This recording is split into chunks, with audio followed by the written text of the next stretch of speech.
بسم اللہ الرحمن الرحیم مالک یوم الدین۔ یہ سورۃ الفاتحہ کی تیسری آیت ہے۔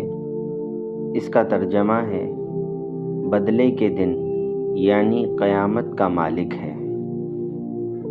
روز جزا کا مطلب ہے وہ دن جب تمام بندوں کو ان کے دنیا میں کیے ہوئے اعمال کا بدلہ دیا جائے گا۔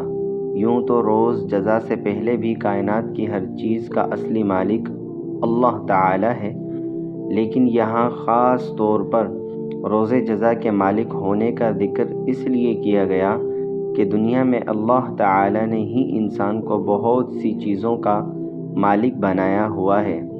یہ ملکیت اگرچہ ناقص اور عارضی ہے، تاہم ظاہری صورت کے لحاظ سے ملکیت ہی ہے، لیکن قیامت کے دن جب اللہ تعالی جزا و سزا کا مرحلہ آئے گا تو یہ ناقص اور عارضی ملکیتیں بھی ختم ہو جائیں گی۔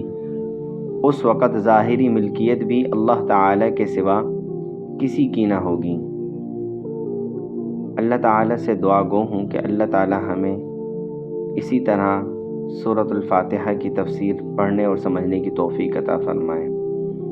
اگلی ویڈیو کے لیے میرے چینل کو سبسکرائب کریں۔